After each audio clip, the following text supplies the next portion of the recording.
This episode of Recording Studio Rockstars is brought to you by OWC, Jay-Z Microphones, PreSonus, Spectra 1964, and API Audio. So get ready to rock.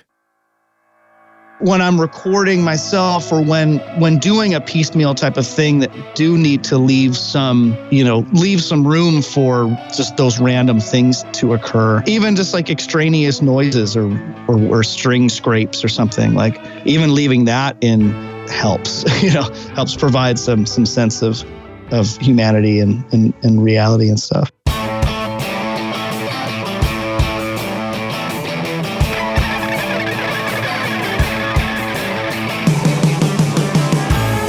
Welcome to Recording Studio Rockstars.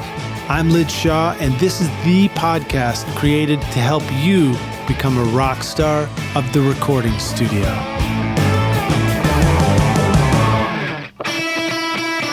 If you feel like the fast pace of computer tech has made your studio Mac obsolete, then think again. OWC is your personal studio tech for memory and speed upgrades, DIY installs, and used Macs perfect for recording and mixing. Why ditch your existing computer when you can take your studio far into the future with the Mac you've already got? Learn how to supercharge your studio and find out how awesome your Mac can be at OWC.com so that you can focus on making great music. If you want a digital audio workstation that will give life to your music, from sketching a new idea to composing, editing, mixing, and mastering a finished record, then you want Studio One from PreSonus. Studio One is easy to use with intuitive drag-and-drop simplicity, making it great for beginners yet flexible and powerful for experienced producers. Whether creating beats, recording a band, or composing a blockbuster film soundtrack, you will find everything you need to create your masterpiece. Download your free version of Studio One Prime and get started now at PreSonus, wherever sound takes you. Hey Rockstars, it's your host Lid Shaw, and welcome back to Recording Studio Rockstars, bringing you into the studio to learn from recording professionals so that you can make your best record ever and be a rock star of the studio yourself. My guest today is Packy Lundholm, a Chicago-based multi-instrumentalist, songwriter, and producer-engineer. He plays guitar with Nintendo rock band I Fight Dragons, who just released their third LP, Canon Eyes, and celebrated their 10th anniversary. Packy runs his recording operation out of the B Room at Sound Vault Studios in Chicago, where he records various artists and works as a session musician at Trax Recording and Gravity Studios as well. In recent years, he's collaborated on several projects with Vulfpeck keyboardist Woody Goss, sharing credits with Vulf members Theo, Katzman, and Joe Dart. Outside of the studio, he performs live in different contexts, from jobbing bands and bar mitzvahs to improv-heavy tributes to Traffic and the Grateful Dead. Packy writes and records his own music from time to time, his most recent full-length release being 2016's American Soccer. His music draws heavily from early power pop influences with touches of psychedelia, rock, and Americana. He's often working to release more singles and should have another full-length record coming soon. Recently, I saw a new video that Packy posted recording the song Don't Leave a Thing Behind in his studio, and it was one of these awesome videos where you've got video clips of him playing all the different instruments on the recording. And so I knew it would be great to have Packy on the podcast to talk about recording yourself in the studio, as well as playing with and producing other artists. So please welcome Packy Lundholm to Recording Studio Rockstars. Packy, are you ready to rock, dude? I'm going to need you to say that again in the Steven Tyler on stage voice. I don't even know if I can, man. Give it to me. I said, are you ready to rock? Are you ready to rock? All right, that's better. Yeah, I'm ready now. Does anybody like vodka and orange juice? I thought you were going for the Robert Plant. Does anybody remember laughter? Does anybody remember laughter? Hopefully we can remember it ourselves, never get too serious. Yeah.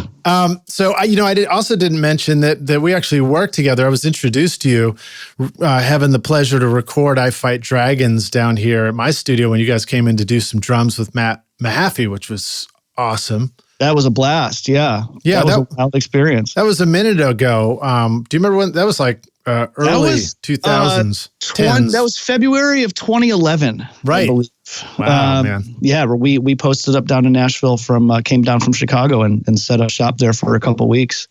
And You guys blazed through. That was really fun. Matt, of course, is a super talented producer and mutual friend. And then he was like, man, you got to hear these guys. They use Nintendos as instruments. And I was like, what? We spent a few years even using the controllers as MIDI controllers. Our guy, Bill, who's the kind of keyboard wizard of the band, he figured out how to convert the I don't even remember what it's called. Whatever the signals from the controllers into MIDI, and then was running main stage off of those. So we loaded samples from the Game Boy and stuff, and we would play the buttons on stage. And it's funny because everyone thought we were faking it, and we weren't. And you could tell because we actually were really bad at it. Like, it was hard to play in time and make it sound okay. And it's like, if we were faking it, this would sound better, I would think. But it also turned out that it didn't even really matter. And then we just switched over to just running them all on Trax. And then the kids who were mad about it, they didn't care after like a week. It was fine.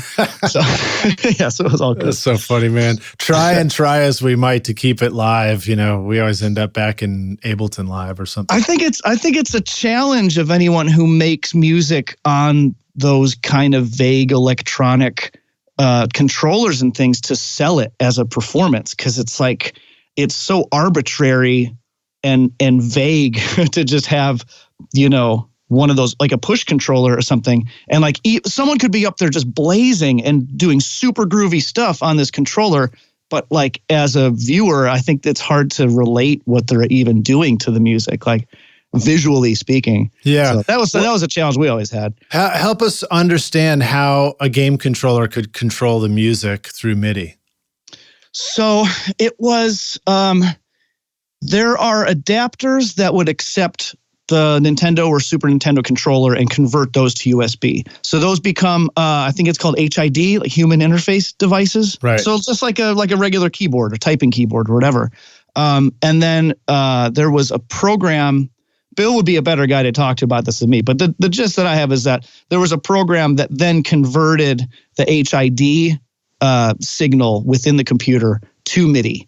And then that could talk to main stage or whatever samplers that we were using. But were you guys like playing all the notes, or would it be more like triggering different sound effects? Yeah, it was more like triggers. There were like sometimes it would be individual notes that we sampled. Sometimes it would be a full like bar long phrase or arpeggio or something.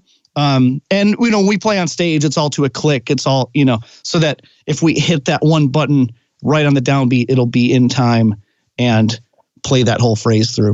Yeah. That kind of thing. And if you weren't in time, if you were late, you'd get a whole bar phrase that was just late. The whole thing was delayed, and that's where the humanity came into play. Right. That's when you knew it was real.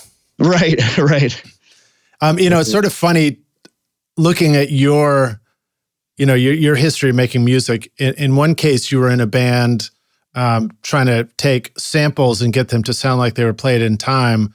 And then in another case, with reference to a band like Vulfpeck, you've got a bunch of live musicians who are playing actually live, but almost trying to make it sound like it was a sample in a way, because it's so spot on, Taking, spot on, and also like musically spot on and then sonically wrong in a way that feels sampled, or, that type of distortion or overcompression that does give the impression that it's a sample when it actually is live. Yeah, that's awesome. And I definitely want to dig in deeper and talk to you about getting all those kind of sounds. Sure. So stick with us, rock stars. But before we get there, Packy, give us a little bit more of a background on who you are. Where are you in the world? How'd you, give us the brief synopsis of, getting into music and having a studio. I will try my best to make this brief. I am in Chicago. I grew up in the north suburbs of Chicago in Northbrook. And I've been playing music since I was maybe 2 years old. I was just infatuated with pots and pans and that kind of stuff. My parents saw that interest in me very early. I would find certain lids and like tap them with a wooden spoon and shake them against my ear and find these different resonances and stuff. You're supposed to eat the Play-Doh, not beat the Play-Doh. Right. I was much more interested in beating things. So my parents saw that in me, at a young age, and I got a toy drum kit when I was 3 that I was just in love with, and I was off and running from there.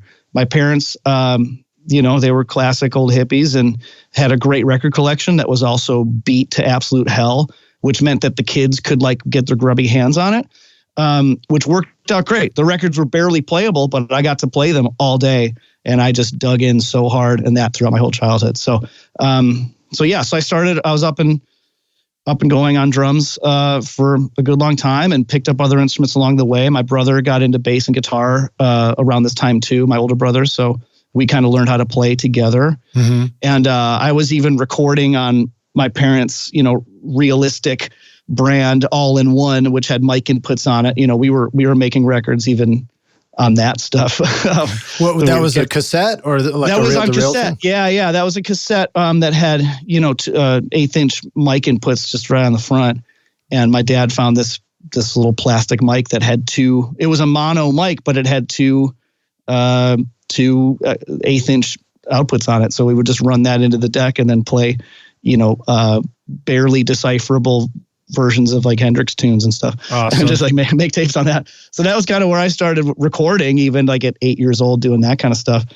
And then, from there I was kind of just off and running, and I've been just playing music my whole life. I went to school I went to University of Illinois in Champaign-Urbana, and studied music theory, in the liberal arts school. It was sort of this back door into a music education, which means I got a degree that means even less than nothing at this rate. I don't think they even do that program anymore because they realized what a scam it was that those kids were getting away with. And then I was back in Chicago in 2007, and then I just kind of started to plant my roots here again, and got involved with I Fight Dragons in 2008, 2009. Yeah. And what? Tell us what I Fight Dragons is. Here's a question. What is I Fight Dragons? What is I Fight Dragons? So I Fight Dragons is a band of gentlemen who play. It's sort of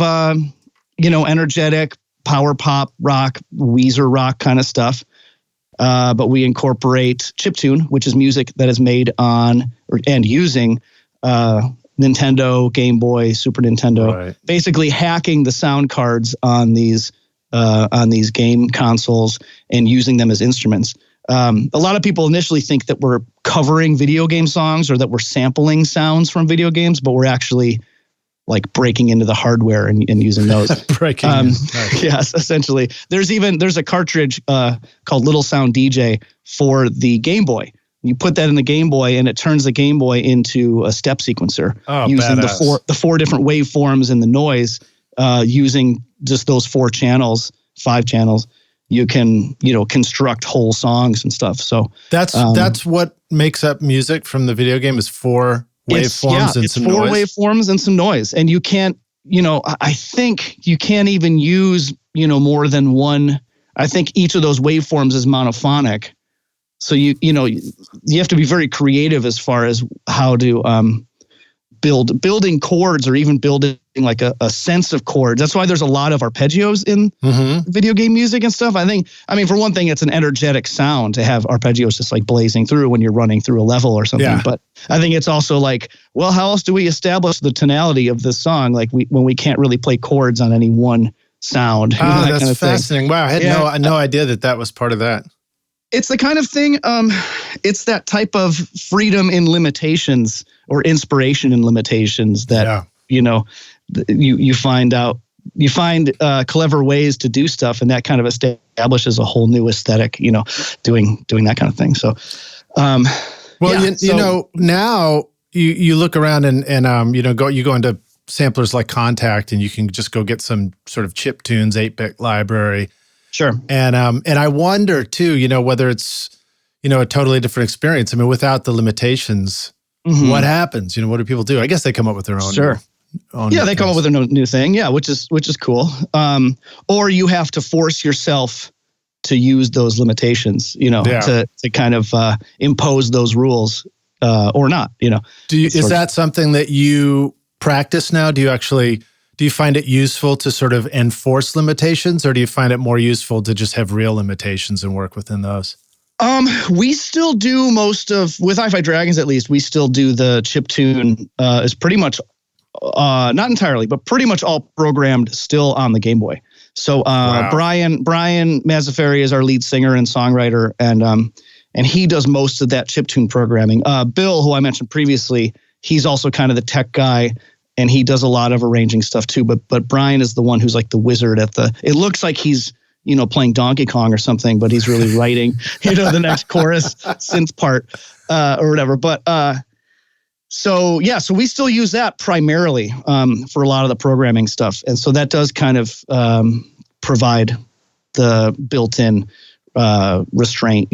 Obviously we can overdub, we can layer multiple Game Boys together and stuff to create other textures that we want. But yeah.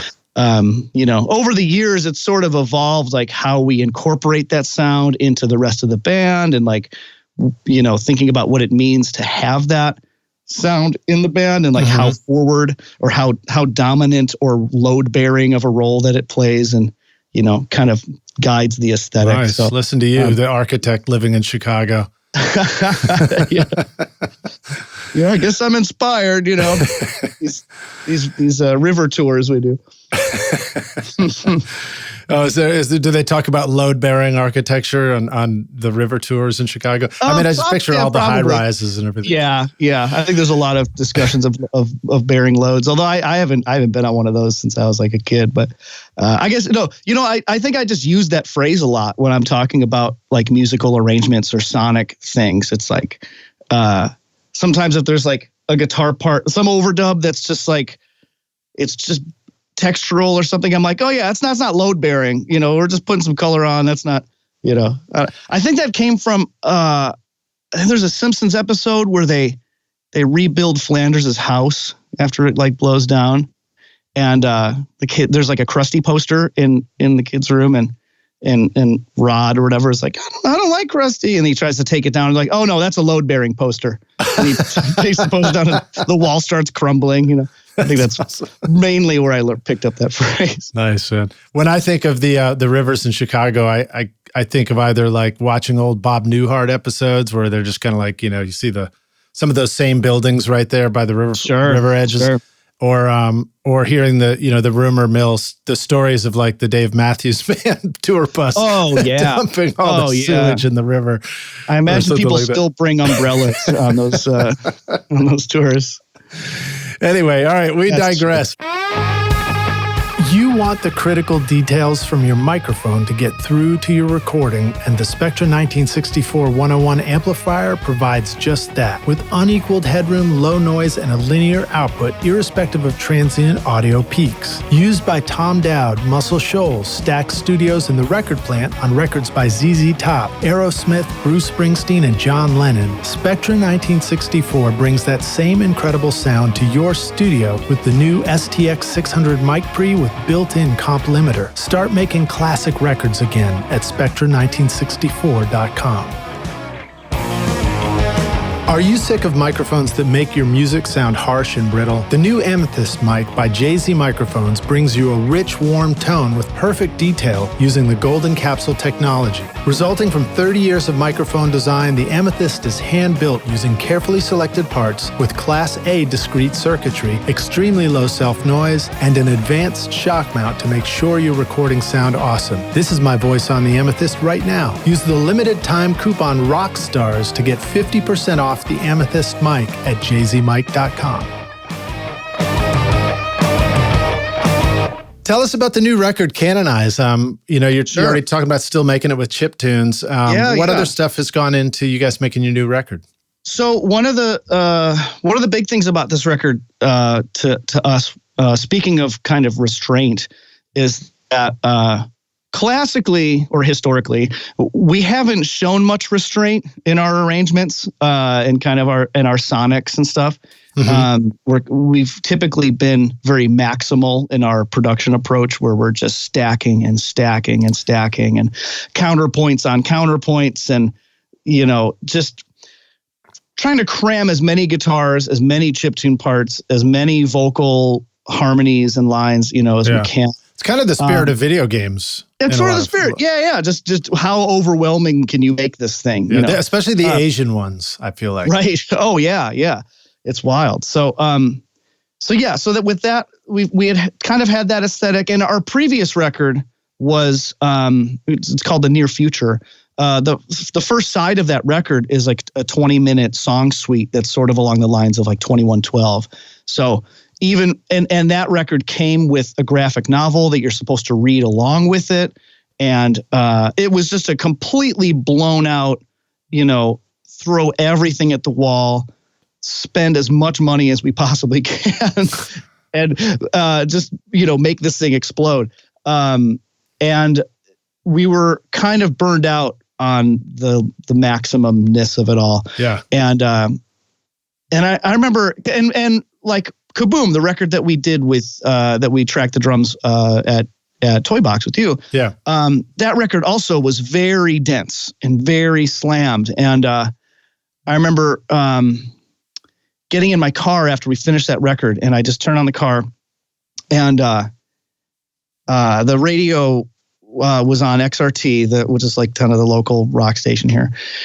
And In Bloom by Nirvana came on. Mm-hmm. And that's one guitar, double tracked, bass and drums. And it rocked so hard in my car. And I was like, oh shit. Maybe we didn't need, all 30 of those, guitar parts or whatever. So, it's always been kind of in the back of our minds that like, what if we stripped it away a little bit? And so for this record, we did kind of take a very conscious 90s radio rock approach as far as like simplifying all of the parts, couple guitars at a time, nothing that you have to like pick apart or, to pull your ear in any one direction, just like, this is the part. And, making all these pieces just fit very well, making each piece sound great and everything kind of work together, and just kind of strip it back, allow for some more space. You can hear it and just listening to the record, you hear some breathing room in there. And I feel like when you leave breathing room, it allows the low end to come forward more in a recording. Sure. Yeah. I think it lets low end out, and it lets the snare drum have length. Mm-hmm. Like there's room for, that tone to actually happen and not just be like whatever you can fit through in a transient to just like pop through. Yeah. And it just makes guitars bigger. It makes all, doing fewer things the right way makes everything feel bigger. So we feel like we accomplished that pretty well with this. So we're really happy with the results of doing that. What was some of your studio process for that? Well, we rehearsed everything at my studio pretty extensively, where we worked out a lot of the like core arrangements and the rhythm section stuff here. And then we would record, what we call band scratches, which are essentially just rehearsal demos on the Voice Memos app. And then we would, and how else do we do it? Then we cut very simple demos here to a click track to like get the form down at least. Mm-hmm. So it's essentially just scratch takes of everything. And then we took those over to Trax with our producer, Noam Wallenberg, who is just like my favorite person in the absolute world. And he's awesome. I can't recommend him highly enough. I send people to him all the time in Chicago. Right on. Even if it cuts into my own business, I'm like, you know what? I'm not even the guy for this. I go talk to Noam. He's the man. Then we just go there, and it's very, generally very overdub method of, drums down and then bass. And then, we do it basically piecemeal, but the key is that for these last couple records, we have done the arranging process as a band. Whereas in the past, Brian would sometimes present us with more or less fleshed out demos, some of which had very well established parts like already before they even came to the band. Yeah. And we were more or less replaying those, adding what flavors, we could. But this time for these past two records, it's been like we've all had a hand like from the ground up. And that's a fun way to do it. It's a fun way to do it, and you take more ownership as a band by doing that, and everybody's characters as musicians come through more because it's their part from the jump, and there's room for major ideas to happen. I mean, there was one song that Brian presented that was like a pretty straight ahead pop rocker, but I kind of stopped everybody at one point. I was like, Chad, just give me like an LCD sound system dance beat, like totally like apropos of nothing. Just give me that. And then we kind of rebuilt the song with this completely other feel, and that became The Devil You Know, which is on the new record. Oh, cool. Which sounds like nothing we've ever done before.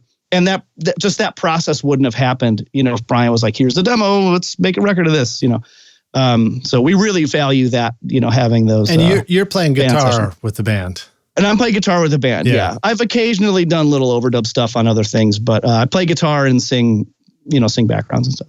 And who was playing bass again? I remember he was real cool. Oh, that's Hari. Yeah, Hari Rao is our bass player. Yeah, right who is he's like a low key bass genius. He writes very melodic, very cool hooky bass lines that I don't think anyone else would really come up with. Low key sounds like an appropriate adjective for a bass player. Sure. He's a low end genius.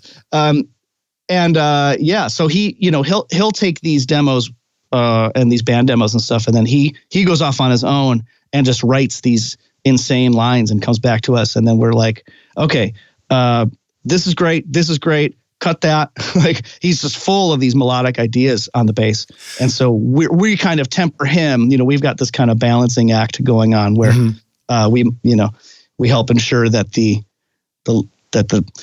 downbeats hit where they should and the low end hits where it is, and then his melodic stuff pops out where it should. So it's cool. It's a good balance we got there. Yeah. So it sounded like you were describing a process that starts in your studio, but then you said something about like band sketches or something, just using the iPhone app. Talk a little bit more about what that means. What is that? So those are we call those band scratch, and it's basically like taking the arrangement as a band to the point where we at least know that this is the song and the general arrangement. Like outline.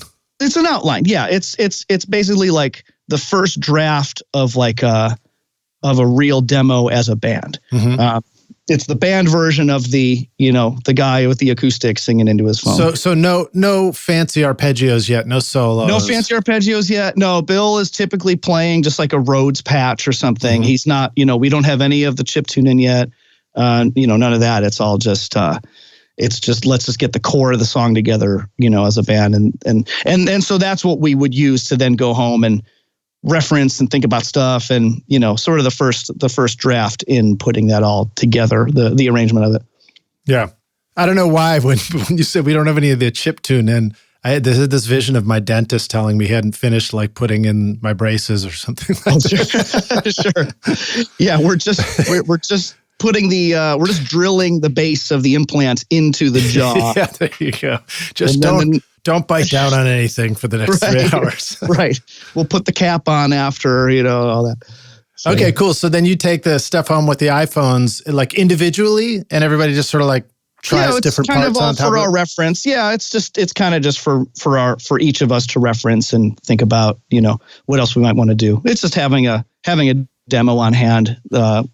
In the meantime. Yeah, that's cool. I just I love digging into the details of like how you manage all these tools, because sometimes we gloss over that, but they can be the really key nuggets to a great technique and a great method for a band. Well, and what's interesting is, at least for us, like it takes us a long time to even like get together. Everybody. This band, we're all adults now, and a bunch of the guys have real jobs and kids and stuff, and all these things that really sort of don't rock,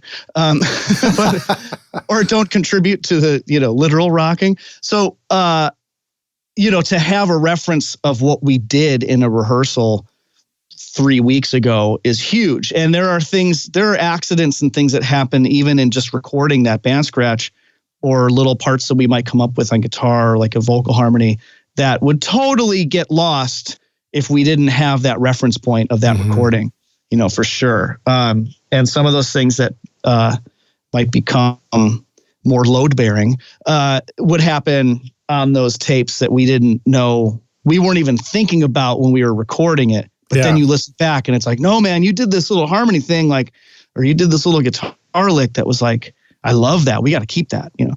So to have that stuff recorded helps a lot. If you're ready to upgrade your studio to the famous sound of API's large format consoles, then you're ready for the Box, a small format console featuring the same analog circuitry and original 2520 op-amp design that has made API famous for 50 years. Record through 8 world-class mic pre-channels, mix through 24 smooth-as-glass faders, and blend mics, analog effects, and parallel compression at the speed of electrons rather than the speed of your computer latency. Upgrade your home studio to legendary status with The Box from APIaudio.com. So this is so I totally get the process of capturing the recording, and it's a great reminder, like always be in record when you're jamming, rehearsing, whatever, you know. At least it's not that hard now with an iPhone too. But capture it somehow. But then are you guys each taking that back and now like playing along to that and like re-recording a new guitar part and sending it back to the band? Is that what I was hearing you suggest? We're not as much. Hari does that with his bass more than anyone else, as far as the like he will import the band scratch into his computer and like just track. He'll pan the band scratch to one side and pan his bass opposite and just be like, here's some ideas that I've got. You know, he does a lot of that. I do a lot more of it, just like, you know, just playing back and thinking about it and maybe sometimes playing along a little bit. I'm also tend to be a bit more of I tend to throw stuff at the wall in tracking, like just in the studio. I sort of generate a lot of ideas just as it's rolling. And then we kind of parse it out from there. You seem like, I mean, you've got this power pop mentality that seems like you probably don't have too much trouble coming up with ideas and recording stuff in the studio, you know? Basically, yeah. On multiple instruments, on just about anything. Sure. Yeah, and having the kind of the session musician experience that I do now, I kind of am always in that mode of like ready to just strike with something new, or ready to be like, okay, we've done 3 takes of this idea. Let's flip this around and do this backwards, or do this in a different range, or try a different sound, you know? Yeah. Like that, ready to strike. I'm always just like, well, what's next? Like, I know we can make playlists and we can check this out later, and I can just spew ideas, you know, on and on. So you just tell me when to stop. What do you feel like? What comes to mind for you in terms of the evolution of your understanding as a session musician from how you might have used to put ideas on a song versus how you approach it now? Has that evolved for you? Do you have like a new understanding or clearer understanding of what might work on a song? I think so. It's hard to it might be kind of tough to say specifically how I feel like that's evolved, but I think I've become more aware of just the surroundings of whatever instrument that I'm playing on at the time. I tend to try to think a lot about, like, if I'm doing bass on a session, it's like, if I was drumming against my bass playing, what do I want to be working off of? Or, you know, if I'm singing over this, like what counts, or what, you know, thinking a lot about the context of it and of the particular part that I'm doing. And that's just, I feel like that's evolved, or at least like gotten more refined, and I'm kind of more aware of that kind of thing. And a lot of that depends on whoever the artist or client or the intent is, you know, and kind of parsing that out, you know, figuring out just what is this thing supposed to do? Like, what do you want? What do you want from this thing? What does the rest of the music want from this thing, from this one thing? You know, starting to understand more of that each part is a part of a whole, and it doesn't have to be the entire, you don't have to cover all of the ground of the song or arrangement on your one instrument. That's like, great, man. Everyone else has got roles to do. You know, you can stay out of each other's way, you know. That's one of those things that can be hard to learn at first, or like you may not understand that at the very beginning, But I feel like there's a flip side to that too. And I wonder if you have any thoughts about this. Like in the same way that you said, like Brian used to work out the whole demo and then you guys just learn the parts and now you're doing this thing that lets the personality of the band come through. Have you ever run into that other end of it where sometimes you feel like if you put all the pieces together yourself, you get the finished thing and then you're like, why does this just seem too well put together? You know, it's like, Sure. It's too load bearing. It's too load bearing, too much structure. I think that's a challenge, particularly when I'm recording my own music, doing the one-man band thing. And I think that's typical of a lot of one-man records is that it can be, I think there is a risk of things being too linked up, too thought out. On the other hand, that can be really cool. and I know that there are things that I can accomplish in that sense, like in certain arrangement things that I wouldn't be able to do just with someone else. And that's not to say that like I'm better at something than anybody else or whatever, but it's just that I kind of know how those pieces fit in my head and like how I want them to relate. Yeah. But I think when I'm recording myself or when doing a piecemeal type of thing that do need to leave some, leave some room for just those random things to occur. Yeah. And again, I guess in a way that's sort of the mentality of restraint. In a way, it's a kind of restraint in the tightness of it or the over tightness of it, that kind of thing. Even just like extraneous noises or string scrapes or something, like even leaving that in helps. Helps provide some sense of humanity and reality and stuff. Well, it's just a great reminder that there's always two ends to the extremes, and it's like. Sure. Sure. Too busy apart is just a mess in a recording and a production. Right. And then too well put together, like can lack the human life element. Yeah. And I think you need an element of surprise or of subverting expectation.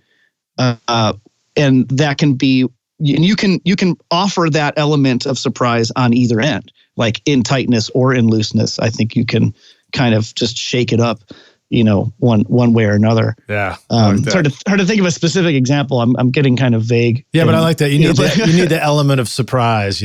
Sure. Yeah. Yeah. Well, cool, man. Well, let's see. 8-bit sounds is something you were talking about with the chip tunes and everything. And before we take a break, I wonder if you could talk about some other kind of fun, cool ways to create that kind of crunchy 8-bit sound in the studio. Just anything that comes to mind, just tips that'd be cool for the rock stars to check out and try out in their studios. So as far as, you mean as far as like how to get the actual 8-bit sounds or like sounds like that? Or sounds like that. Whatever comes to mind for you. Anything that's been fun to try out recently. One major revelation for us, which I was almost going to say was lately, but was in fact like 10 years ago, is just direct fuzz guitar. Is one of our favorite sounds. It's one of my favorite sounds. And particularly, and we were turned on to this by Matt Mahaffey, was the Fuzz Factory, the ZVEX Fuzz Factory pedal. That just straight in DI is such a ridiculous and blown out sound. That also has a lot of parallels to sort of the square wave 8-bit sound. Right. And we find that can interface really well and sort of blend in and become an element of the chiptune part. It almost is like putting a guitar into an 8-bit process. It kind of becomes, part of that. So that's one thing that we love. But and nobody ever made a guitar amp for the Nintendo, did they? Nobody ever like reprogrammed that as a guitar amp? As a guitar amp? No, I don't think so. Oh, I don't think there's any. Oh yeah, what's up? Well, you did. So I'm sorry. Well, okay. We forgot. So we got to mention your awesome Nintendo video, the Nintendo guitar. Tell us about making that. So there are some very resourceful folks out there who take they take the chassis or the case of an NES, gut it, and then bolt a guitar neck to it and a pickup, and it's a guitar. Where the plastic NES is the body, and awesome. It's no longer functional, to be clear, as an NES. It's also barely functional as a guitar. Like they didn't build those with the intent of it being a guitar body. It turns out they were Luthier's second.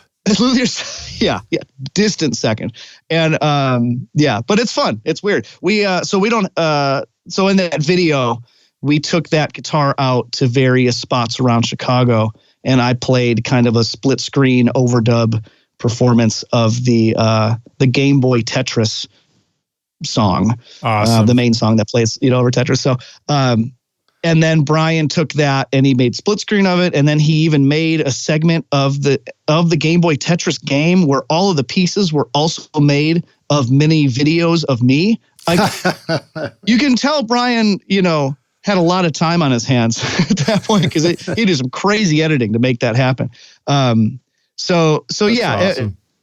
That was a fun little, quirky thing. And there was one guy who commented on that video, and I think about this all the time. And he's like, yeah, clearly this guy's not a tone chaser. And I'm like, I'm playing a guitar made out of a Nintendo, like next to like subway tracks. Like, there's no, what do you want from me, man? Like, yeah. But when you had headphones on in that video too, were you sort of like recording it all with a little Rockman guitar pack or something like that? So it was actually Bill was following us around with I think he had like a duet interface and his MacBook, and so he would be just behind the camera, just running Logic on his laptop, just running on the battery. That's and great. So I would plug into the computer, just like totally mobile DI guitar studio kind of thing. Love it was really hectic. And yeah, being next to those the L train tracks, which are electric, we had to be very mindful of insane radiation, like RF noise or something coming off those, electromagnetic radiation from the tracks. So and then there's a great segment in the video too, where I think it's meant to mimic where the music stops and then the gameplay happens, and you just go off and you have a classic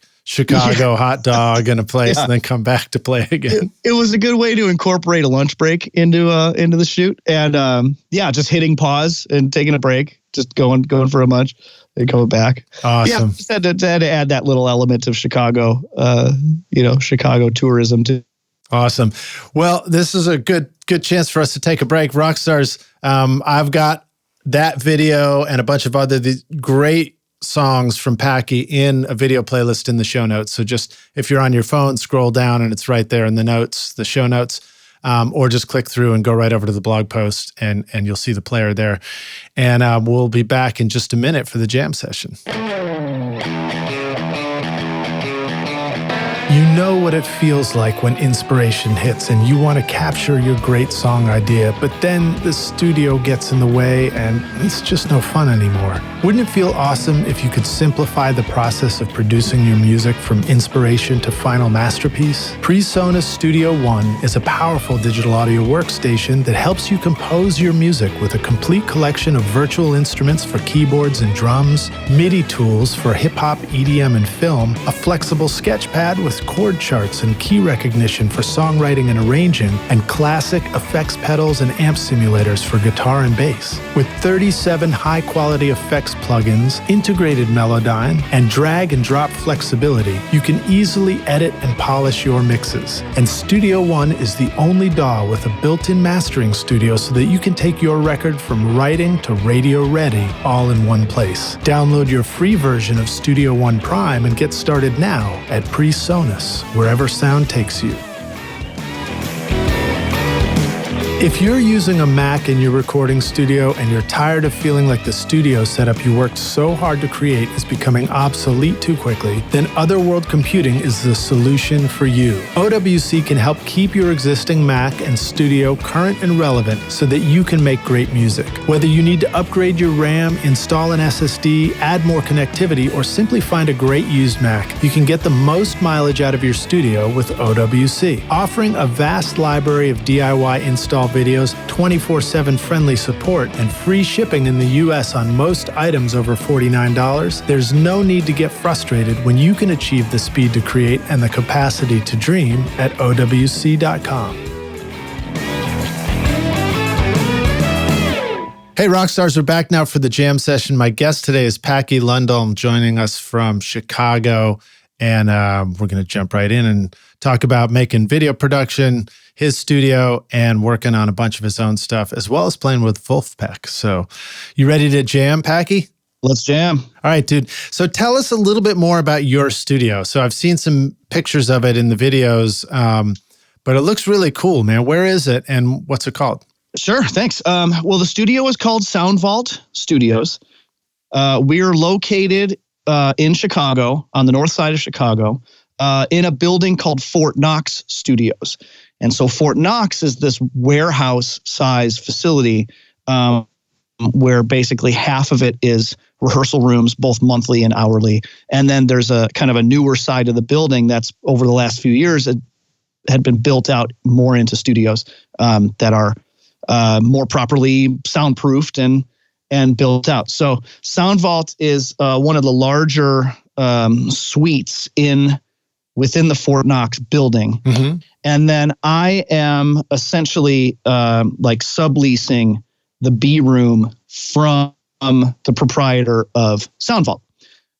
So I'm sort of a partner. I'm sort of a tenant. I suppose technically we're sort of competition because we're both doing the same thing, but not entirely together.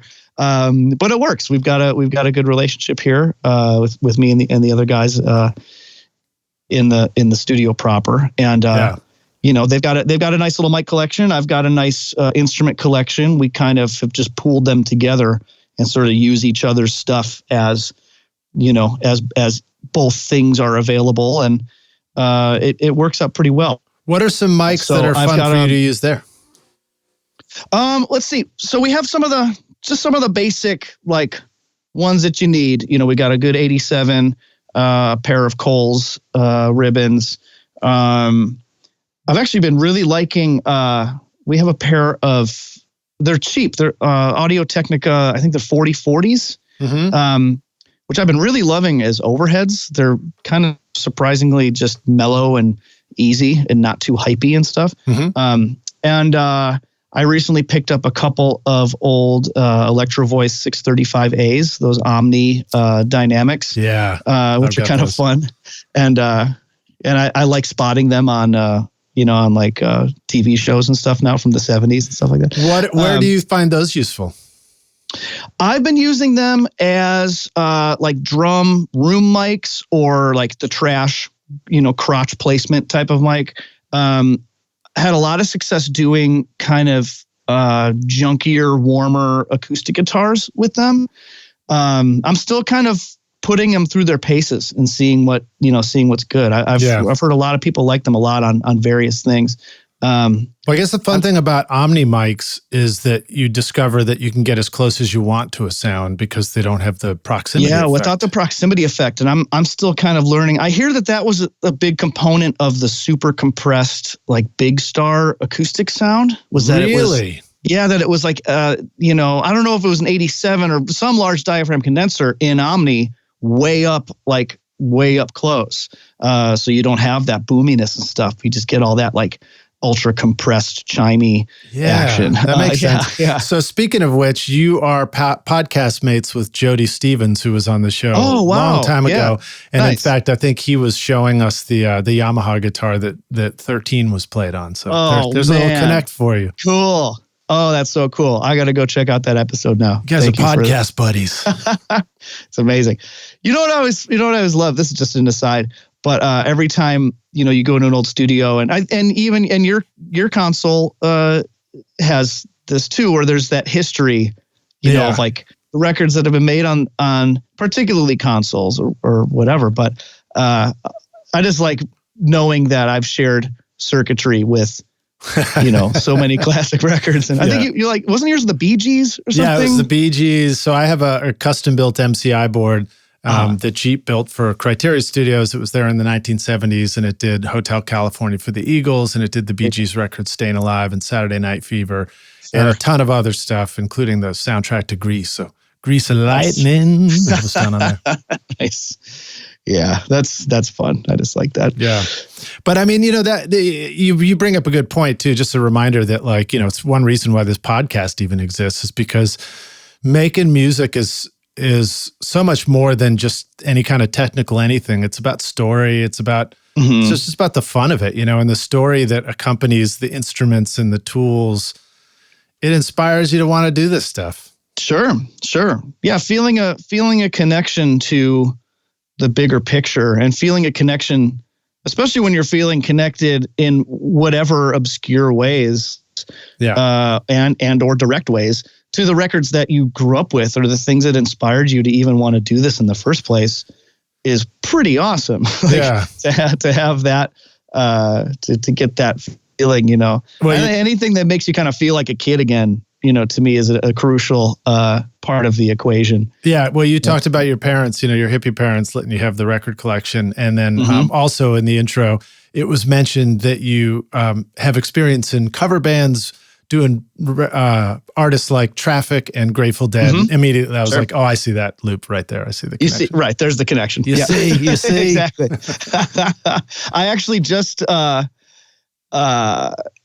on eBay, I found the Radio Shack stereo that I grew up with. Oh, cool! The same model, and I jumped right on that and ordered that. So I have that in my living room now.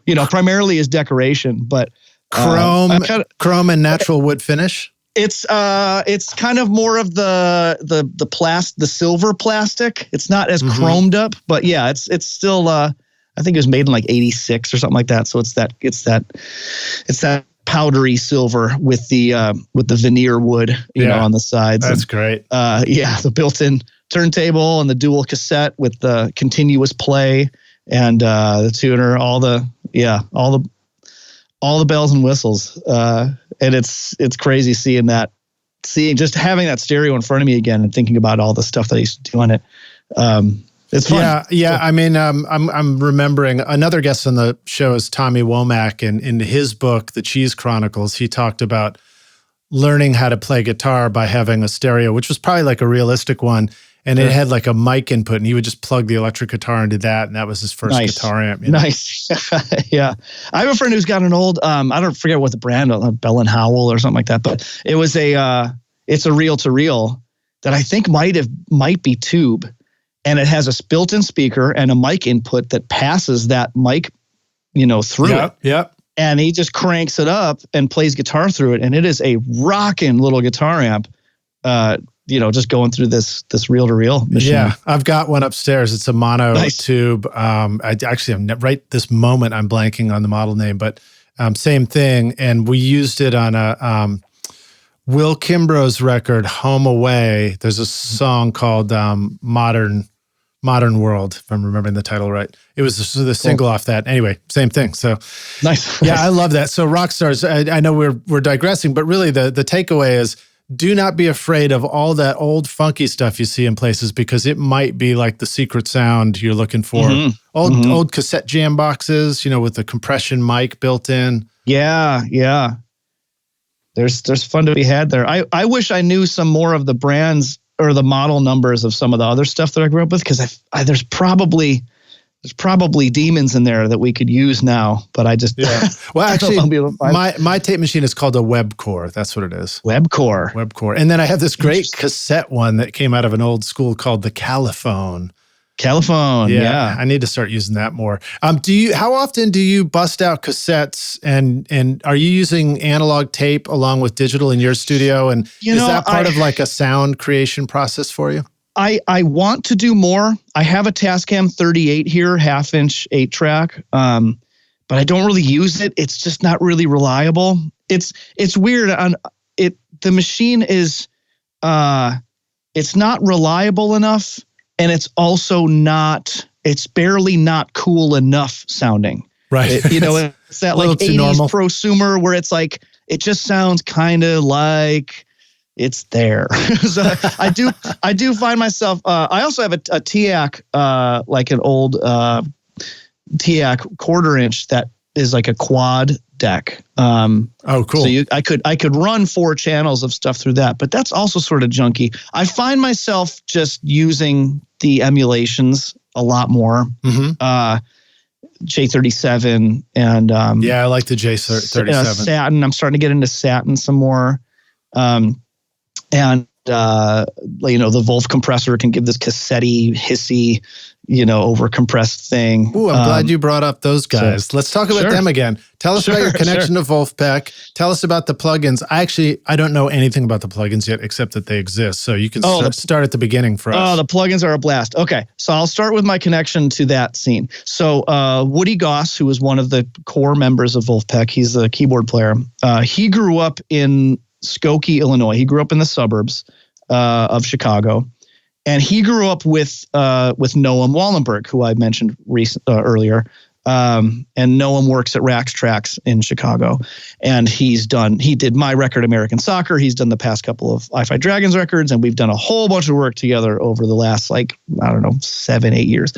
So Woody was off and running with Vulfpeck, living in LA for a while, and then a few years ago he moved back to Chicago, and he started to take interest in producing some records.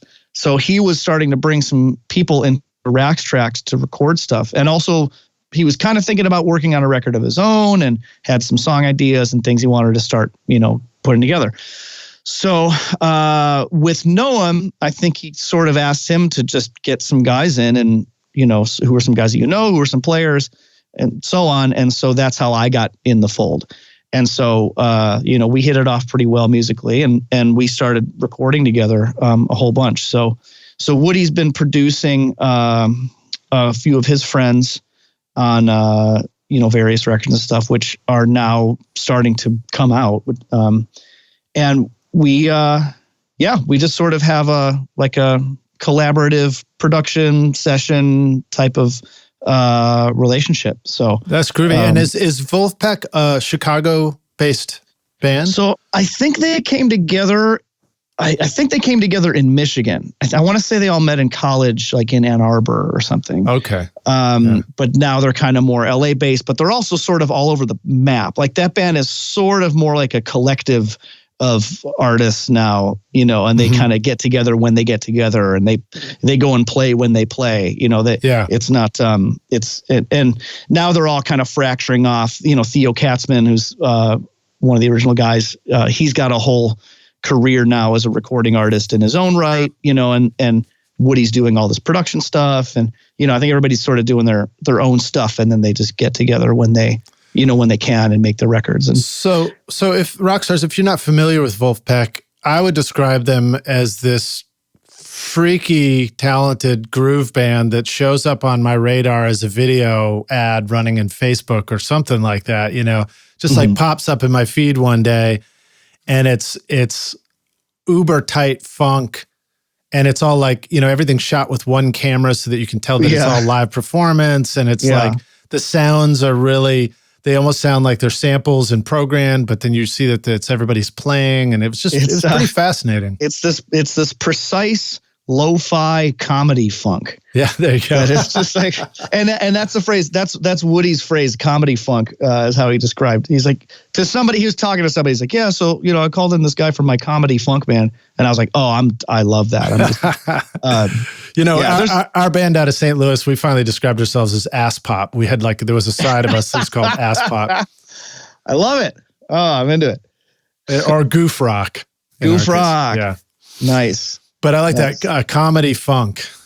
Yeah. So, and they do a lot of, there's sort of their use of certain sounds and things that are kind of like inside jokes for people who know instruments and recording and stuff. There's just these little winks, here and there that I think are just great, and it makes it kind of musician stuff, that things that, I don't know, sometimes they throw in they use these cheesy like orchestra hit patches, on a Roland or something that's just like so wrong and so like just wacky, and you're kind of like, oh, I know what you're doing. I know that patch, like flip it, the kind of things that like when you're tooling around with some keyboard with your friends in a basement and you find the jazz scat, like do do do do do do, like oh, I'll never use that sound in reality, but like we'll have a laugh, over some beers. Like they'll throw that stuff into a track, and it's just like I love that kind of thing. Yeah, I always like it when I hear a production and I'm like, oh, that's like the voices patch on the Casio SK1. Right, right, totally. Well, so all right. So you've been jamming with Woody Goss and doing a thing, and then you guys have this great one called Tea Time that we've got a video of too. Yeah. Tell us about that. So that is a song that's actually in the Vulfpeck repertoire, and Woody wanted to re-record it. I don't even know exactly why he wanted to re-record it. But he did. I'm not sure even for what purpose. As my cousin Thad says, puzz. Puzz? Yeah, that's just short for because. Oh, puzz. Yeah, that's. Oh wow, I'm writing that one down. So that I think that was actually one of the first sessions that we ever did together. And he found this reference, and he was like, I just wanted to have this really, churning groovy piano thing, and there was like just a ripping conga player on this video that he found, and there was. He was like, I want you to give me something like that, And I was like, cool, let's get down with it. Yeah. The congas got recreated in the video by like the buttons on the Donkey Kong machine there. Oh, that's right. That's right. Yeah. So so that's me inside of the arcade doing that. Oh, sweet. Yeah, so that was a while ago. It's funny, a lot of the stuff that I've done with Woody, we've been kind of just like creating, and only now a couple years later is all this starting to like come out and blossom. So there are a few different records that we've done that are just starting to hit the streets now, which is exciting because I've been doing all this really great stuff and I've been really excited about it, but haven't had anything to show yet. So one of which is Jeremy Daly. So they have a project called Woody and Jeremy, and Jeremy again is one of these brilliant goofball. It's like he's like an ass funk guy, and but it's not all funk. It's also like there's some really tender stuff there, and there's some of just like goofy pop kind of vibes, and so we did a bunch of sessions with him. And that record I think it's out now as of the release of this podcast. I think it's out now. And then there's another record by this woman named May Earlywine, who is she's sort of a big figure in the Michigan folk scene. And that record was an amazing process. So she is super prolific. She writes songs constantly, beautifully. And basically, Woody had this idea, like he wanted things to kind of sound like the band, like old band records. And so the way that we ended up doing that one was Noam at Trax has Otari, what is it? It's the half-inch. What is it? I'm a MX 8050 or 5050 or 4050, the 8050. Something like that. Oh, maybe it's a 5050. Yeah. It's the one that I know like a lot of the Amy Winehouse stuff was done on like on this model. So it's a half-inch 8-track, very vibey machine. And so we used that and did kind of a minimal miking live, like everybody in the live room, like lots of bleed, and using the oldest, weirdest mics we could find. Really kind of simple but very intentional stuff. And so that record was I played drums for the initial tracking. So it was drums, grand piano, whirly with like an RCA, this weird conical brown RC. I think it was RCA. Mm-hmm. I don't think it was a carbon mic, but it was like, it could have been like one of those weird, funky old mics. And bass, sometimes upright, sometimes like a DI jazz bass, and vocal. And we kind of just learned these songs and arranged them on the spot. We didn't even have demos or anything to reference. Like, we had just met May. It was just like, hey, how you doing? What do you got? We just kind of just pulled together and learned these songs just on the spot like this, and tracked them live to the Otari. And the Otari also, I think, had a belt issue or something. Nice. Where the wow on it was like egregious. It was like, wow. It was like, wow, man, that's some wow. So the machine was essentially dying as we were tracking. And so there's this really big pitch waver happening. You could really hear it in the piano, like especially on just long chords in the piano. It's just like, yeah. And, one of those, I'm sorry, my brain is scattered describing this session. It's all right. I hope this makes any sense. But we had, 3 mics on the kit, like like a D12 on the kick, and maybe a 57 on the snare. And then one of those, I think it's an Electro Voice that looks like it's huge and it's silver and it's on a hinge. Again, I can't remember the number. Oh, yeah, something 55 or something like that. But it wasn't. Yeah, and it wasn't the Unidyne like 57 looking one. It looked like more the Elvis looking one. It's like the Spruce Moose. Like it looked like a train, like an old or Airstream RV, like big silver honking thing as like the one overhead, And I didn't have any toms. It was like just a kick, snare, hat, and one cymbal. Real simple, kind of vibes. Of a 47 clone on the vocal, and she was in a booth, but everybody else was just out in the open. And I just remember cutting, the first song that we cut, and we're like, cool, that's feeling good. Let's go into the control room and let's check it out. Let's see how it's really hitting the tape. And Noam hit playback on it, and it was just astounding. It was absolute time travel. I'd never done a recording that felt so glued together and old and like just had so much character and so much just like so much of that analog soul reality. Like you could just feel time passing through the tape, kind of thing. I just love that tangible feeling thing of it. And I was like, whoa, this is some real stuff. This is happening.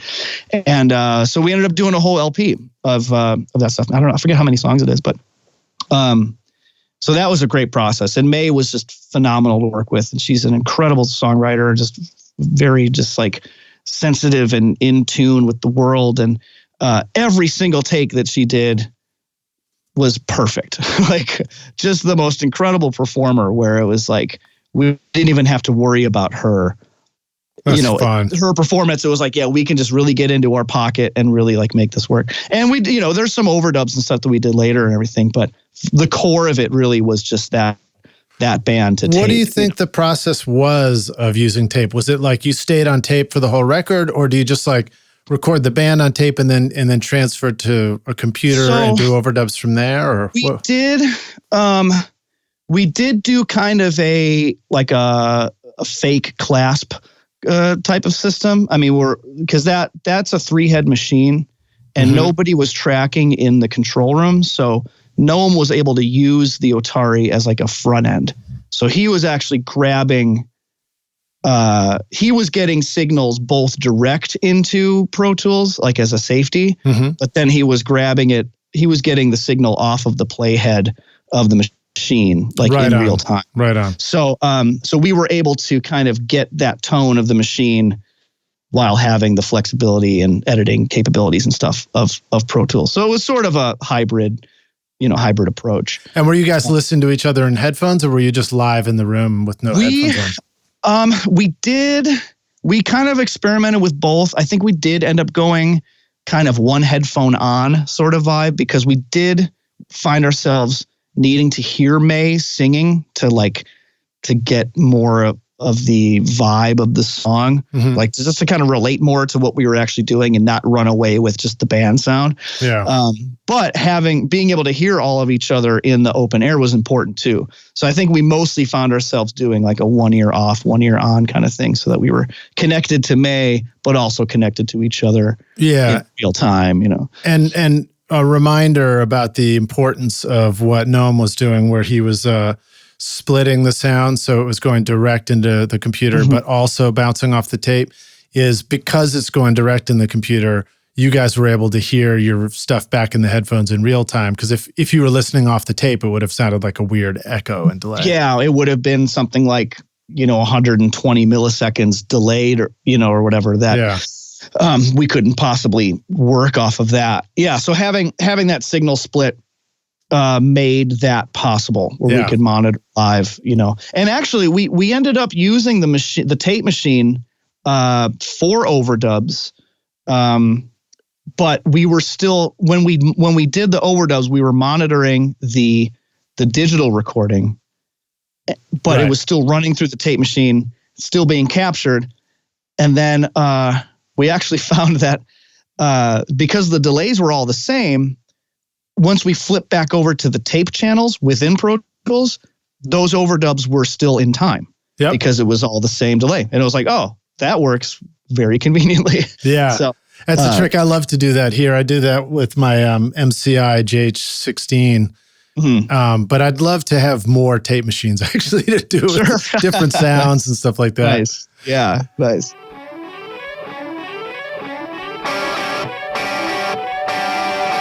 If you want to capture every nuance of a great performance in your studio, then you're going to need to start with a microphone that is crafted with great care and attention to detail. JZ Mics in Riga, Latvia designs amazing sounding microphones that are handcrafted with jeweler's precision to bring you incredible detail in your recordings. At the heart of JZ microphones is the unique Golden Drop capsule design, which uses a lighter, faster diaphragm that delivers great clarity and fidelity while avoiding distracting colorations and distortions. This is my voice right now on the new Amethyst microphone with Class A discrete amplifier circuitry, extremely low self-noise, and advanced built-in shock mount technology to bring an expensive sound to your studio for an affordable price. JZ offers a 5-year warranty, free shipping to the US, and a 30-day money-back guarantee. Plus, for a limited time, you can use the coupon code ROCKSTARS to get 50% off the Amethyst microphone at jzmic.com.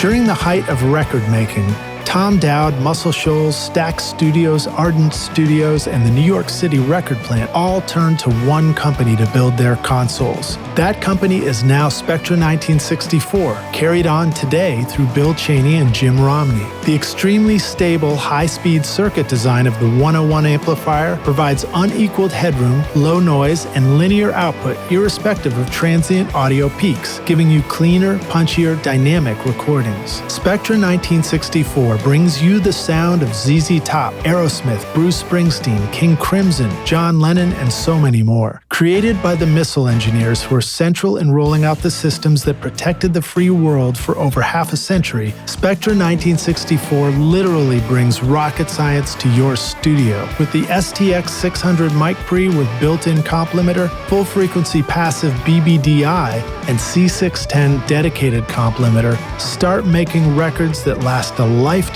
at spectra1964.com. And another, just to include another twist on that, I also love it when people are making records where they're bold enough to just go, we're going to record this to tape, and then just rewind the tape and put it in and just kind of like line it up, and it doesn't matter if it's perfect. Oh, sure. I like hearing stuff like that too. Oh, the lineup, that's tough. I've tried that before.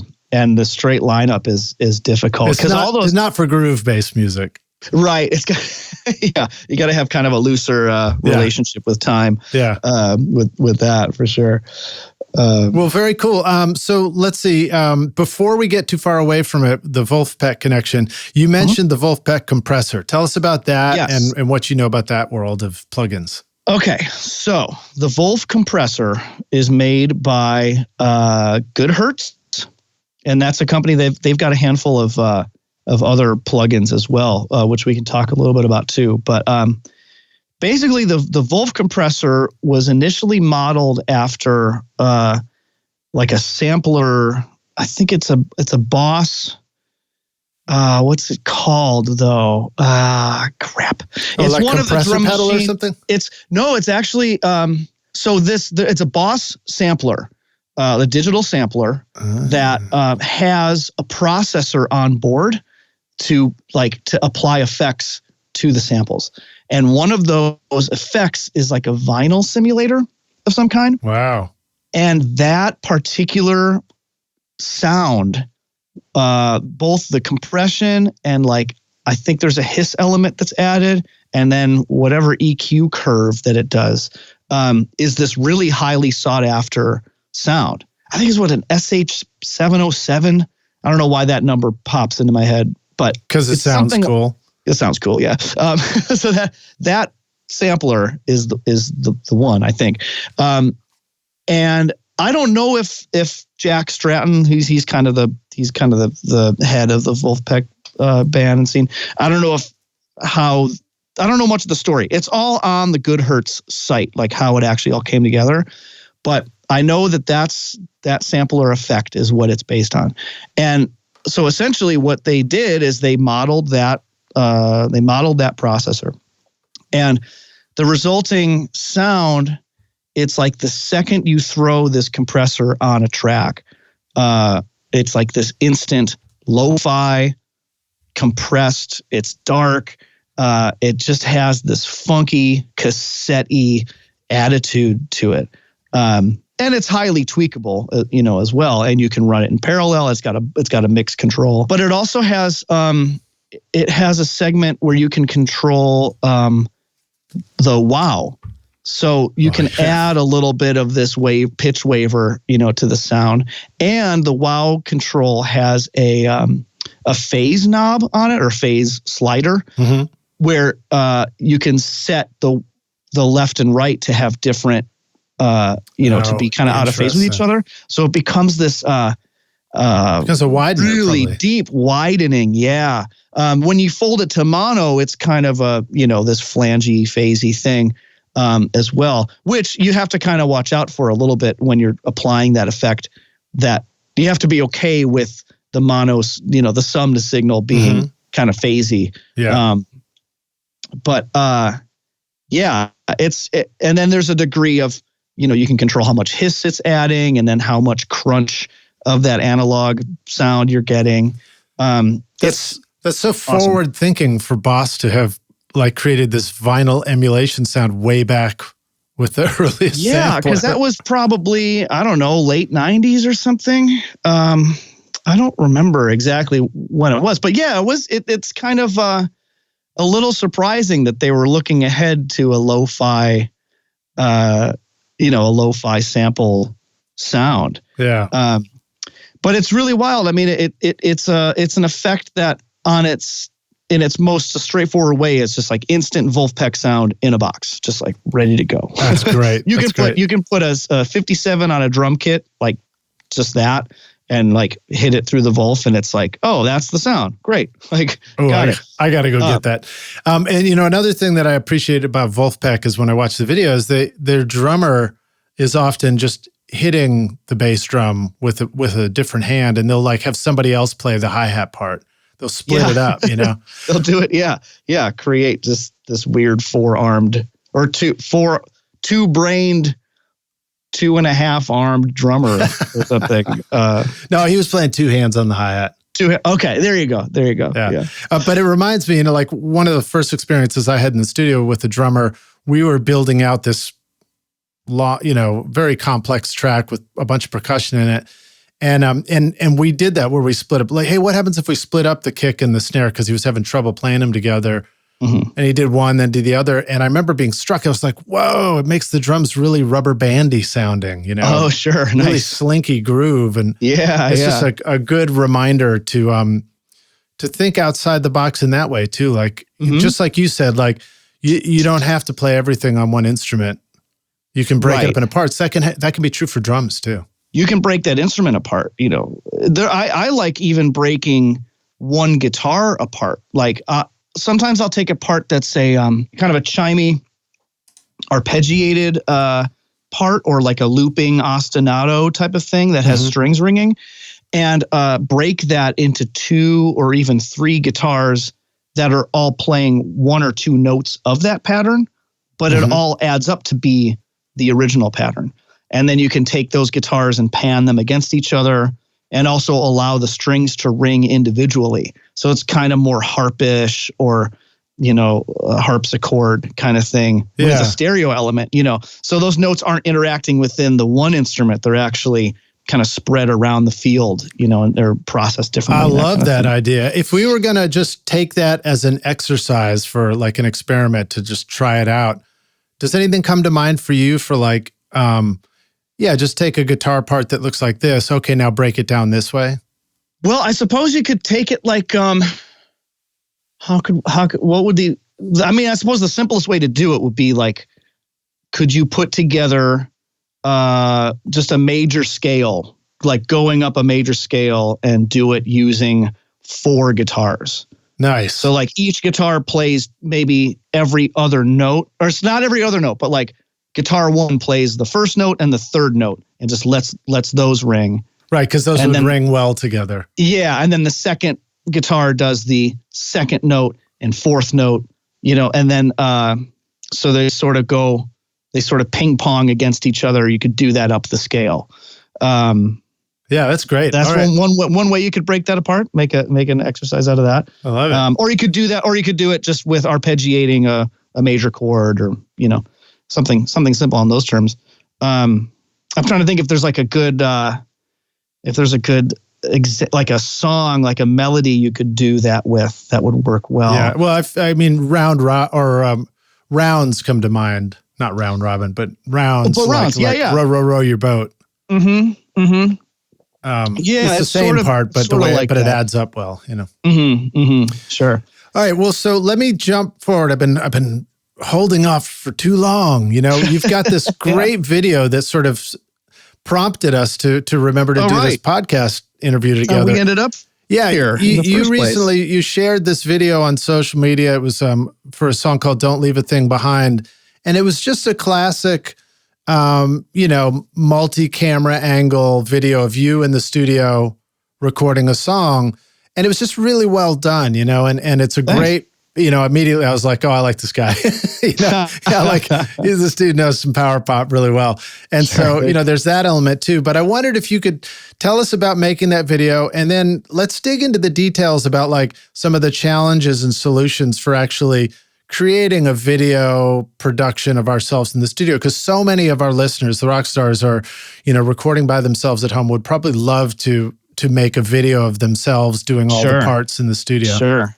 Yeah. Man, where to begin? So that was a song that I had sitting around in the back of my head and in the back of a hard drive for like 6 or 7 years as just like 2 verses and a chorus. And I just couldn't figure out what to do with it next. And I think a couple times over the past few years, I've tried like writing a bridge or like doing some other stuff, and it just wasn't hitting. I just couldn't get it, but I knew it was good at the core of it. I was like, this is going to come to life someday, but I don't know when or how. And finally, I took another crack at it. I don't know, maybe about a month ago now at this point. And it finally clicked, and it finally made sense.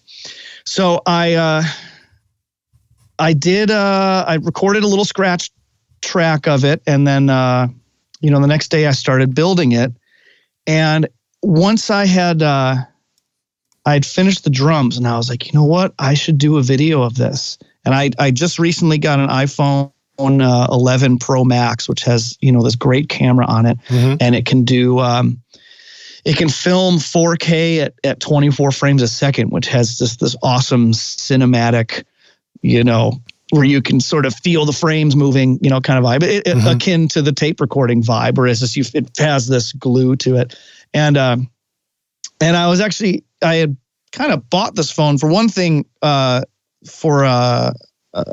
we went on my wife and I went on our honeymoon in Thailand in December, and I was like, okay, I need a kick-ass camera for this honeymoon. Nice. And that's, so that just ended up being our trip camera and stuff. And I was like, oh, also I'm going to take some great video of just music stuff with this too. And so this was my first time to really put it through its paces.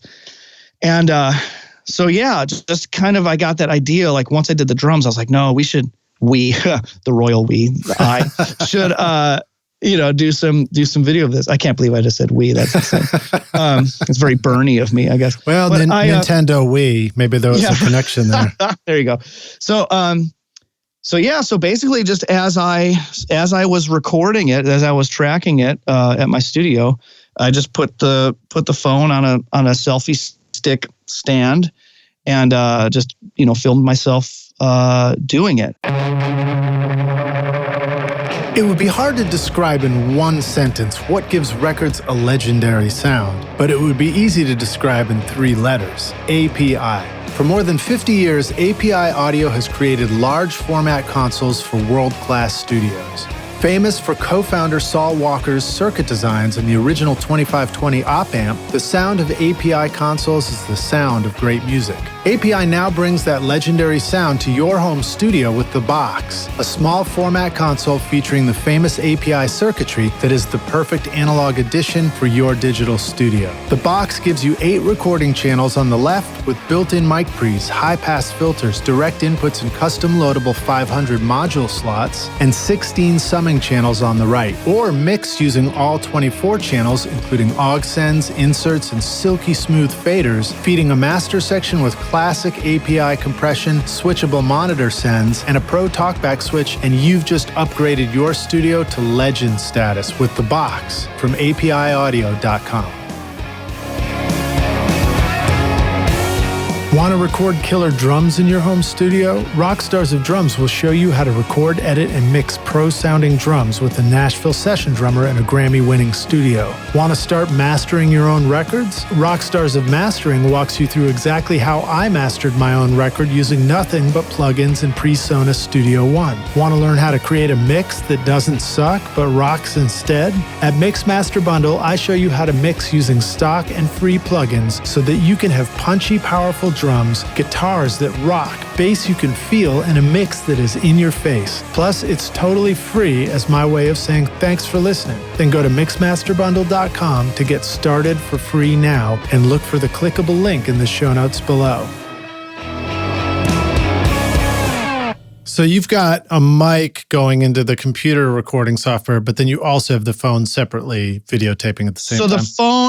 So the phone was sort of just independently. So I would have to, I'd have to hit record on the phone camera, and then hit record on Logic, and take it from there. So, and I could use this is jumping ahead a little bit, but I could use the audio that the phone was capturing to help me line up, to get it in sync with the recording itself.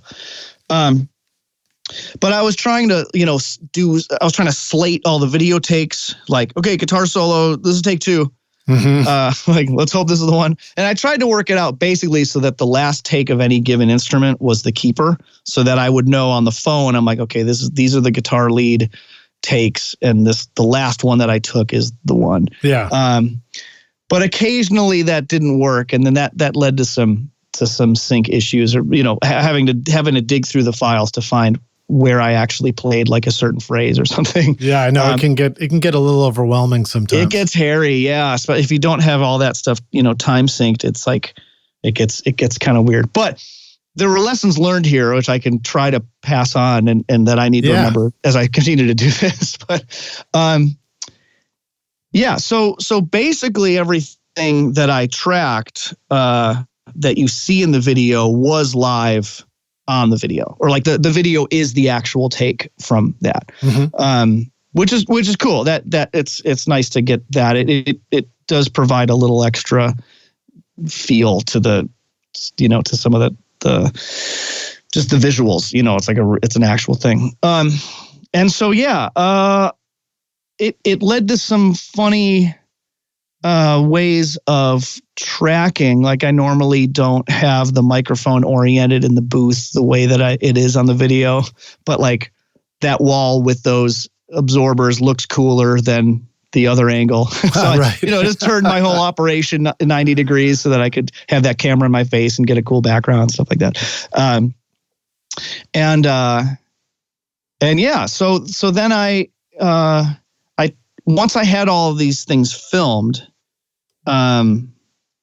I took to the internet. Maybe I took to the internet before this. I don't even remember, but it was all around this same couple days. Yeah. I tend to just black out when I'm tracking. So I lose track of, I get lost in, I lose track of what I've done or the time frames of things. It gets kind of tough actually, because sometimes records come out of things that I've played on last year. And I'm like, oh, this bass player's nice. He's doing things that I would do. And they're like, dude, that was you.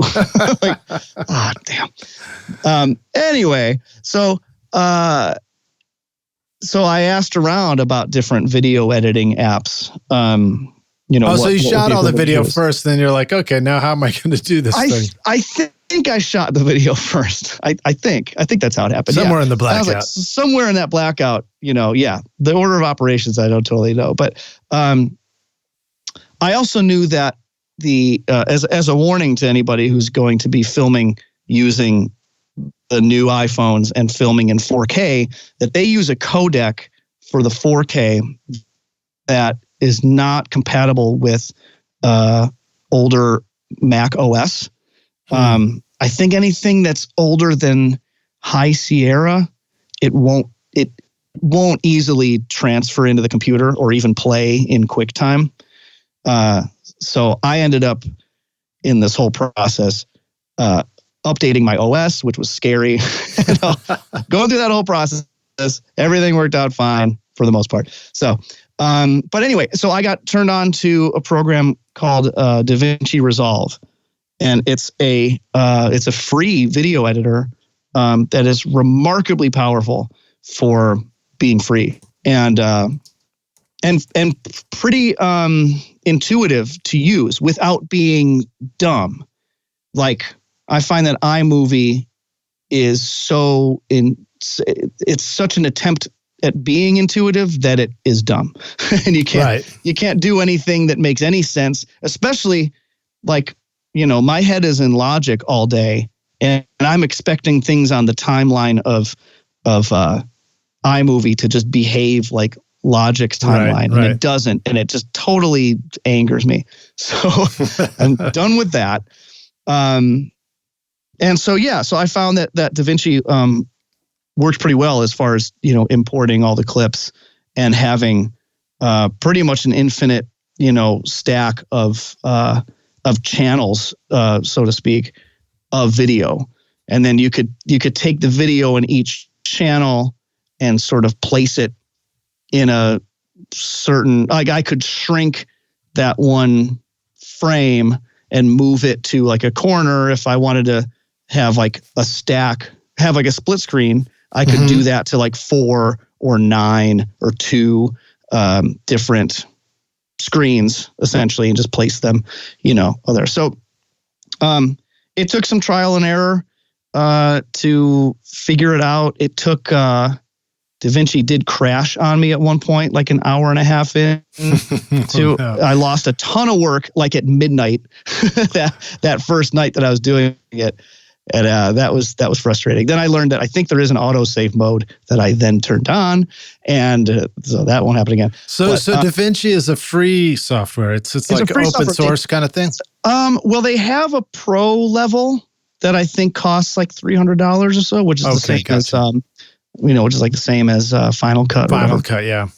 But their free version does a whole bunch of stuff. I mean, they hold back on, I think, certain filters and color things, and like you can only do one effect at a time on a certain thing or whatever. There's some restrictions there, but nothing that gets in the way of like this type of music video editing, right? That I found, at least. And fairly intuitive. And so, basically what I ended up doing was placing every instrument that I did into that mixer or into that editor view. And most of the takes that I did were full song takes. So once I got them all lined up to each other and lined up to the audio, then like they were ready to go. And basically I could just snip from anywhere and then apply that location to any given clip, without having to worry about resyncing anything or whatever. But there were the occasional, like for the guitar solo, I wasn't about to sit through half the song every take to like get those all synced up. So I had to like, put those in place. Yeah. Stuff like that, get that lined up. Well, the syncing the video can be quite a headache sometimes. And it's great if you can just have one video shot and one performance and you only have to sync that up. But when you get into comping between different edits and things like that, you're like, good Lord, what do I do with this? Oh, yeah. So and that's another reason that I made sure to, I knew that I was doing myself a favor in the future by not doing a bunch of comps of the music part. So I tried to make sure that it was almost entirely full takes of, one thing. And if there was, I think there's like one lick in the piano solo that was it the piano solo? Oh, something where I did comp in from somewhere else and I just couldn't for the life of me find where that was in the video. And I was like, forget it. I'll just pan over. Like I switched over to a guitar for a second to just cover up that little bit. Yeah. Like obscure that. That's a fun editing trick you learn in video is just when you don't have the right thing, you just cut to B-roll. You cut to something else in that moment. And it's funny. It makes you realize like sometimes you see like old documentaries about old concerts or something. And you can tell that they only have like maybe 20 seconds of footage from something and they just keep looping and like cutting the same thing over and over again. And now I realize like just how limited some of those editors are, like what they have to work with. It's like, oh yeah, you're doing a lot of painting, which is this one little bit. Yeah. But so I mean that was essentially the gist of it. Now, once you finished the video and exported, were there any more like stumbling blocks you had to learn about as far as getting that up online, or is that part pretty easy? I did a lot of research into what video formats would be best for Facebook, because Facebook in particular has goofy, they do some goofy compression stuff on videos, especially those that are posted by like personal pages, I think. So I had to make sure that I wasn't giving them too good of a video, because then they would scale it down and it would get all messed up. Or, if it wasn't good enough of a video, they would mess that up. So I need to look up, I don't remember the exact settings even, but that's all right. I mean, it's just a reminder to Google that. But remember to look that stuff up. Yeah. And to just be mindful of that not necessarily like the best possible video settings you could do. That doesn't necessarily translate if it's going to get compressed, back down. So right on. YouTube is a lot more flexible as far as that goes. I think you can give them just about anything that's, even if it's higher than they can do. I think their compression might be better or more forgiving, is the impression that I get. Yeah.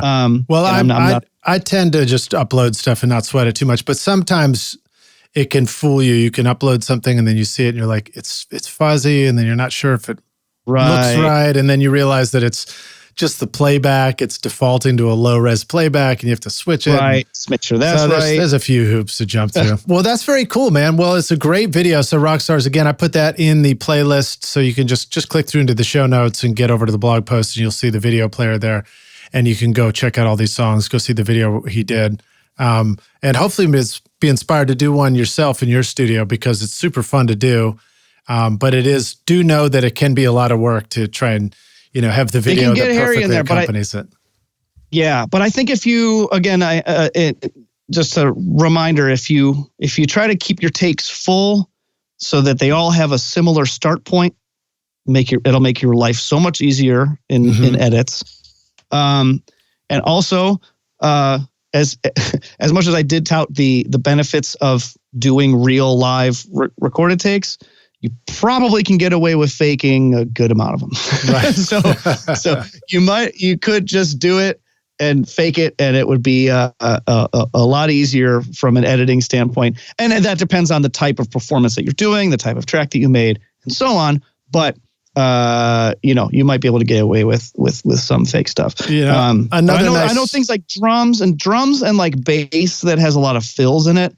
Those kinds of things that are like inconsistently like unique at points. Mm-hmm. Those are good to capture real filming of. Yeah. Because like, I know for me at least, like if I do a bass fill somewhere or a particularly melodic but like random bass line, it's like I'm not going to be able to catch that if I'm mocking it for video. So like get those down, Usually those are full song takes, so those are easy to get synced up anyway. But another little trick is if you come to a drum fill, for example, and the video doesn't quite line up with the drum fill, or it's almost it but not the same one, just take that video and like put it into slow-mo mode right then.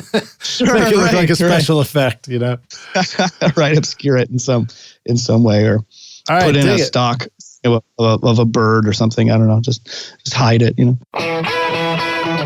you feel like the time you spent watching YouTube videos, trying out mix tricks, and tweaking version after version of your mixes has gotten you nowhere? Have you been looking for a simple, straightforward, step-by-step process for creating a pro mix that won't take years to learn? What if you could have a Grammy-winning mix engineer who understood all your mixing struggles and could coach you through them? If you struggle with any of these questions, then the Ultimate Mixing Masterclass is just for you. Now you can discover the proven step-by-step mix system from Grammy-winning mixer Craig Alvin for consistently creating a pro-quality mix from your home studio that will sound amazing everywhere. Here are just some of the things students are saying about the Ultimate Mixing Masterclass. Absolutely the most informative and helpful block of information and mentoring on the mix process I have ever been a part of. That was like sitting behind a mix engineer for years, watching and picking up tips along the way, condensed into a 6 to 7 hour lesson. David P. Thanks for a great session, dude. Just when I needed the inspiration. John F. A true feat of greatness. It was really life-changing and worth way more than I paid. Mark R. I've literally watched it 2 times at length, taken a plethora of notes, then coned back over some sections even more. You guys really knocked it out of the park on this one, and it was so incredibly eye-opening and useful immediately. What else can I say? Shane J. Amazing masterclass with Craig Alvin. My biggest takeaway was the concept of adding a subtle combination of distortion and compression to achieve a buttery cohesion in the sound. But there is so much more. Steve K. Listen, I appreciate you listening to this podcast, and I know you're trying to make your best record ever. But when you're ready to take your mixes to Grammy-winning quality, then you're ready for UltimateMixingMasterclass.com.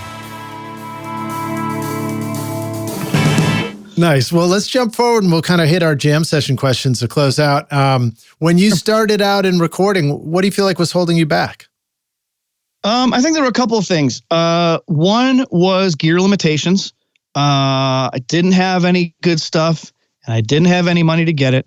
Eventually I, had some friends who had some stuff and we were kind of figuring it out along the way.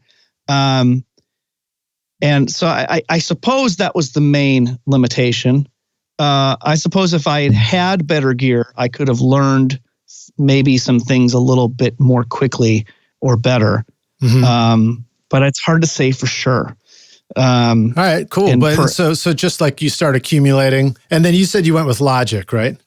So I'm in Logic, yeah. Okay, yeah. Dig it. Of course, I'm thinking about, when I first getting started, which was like, using briefcase tape recorders and, or my friend he got one of those, the Boss BR8, like the digital 8-track. And that was a huge leap forward.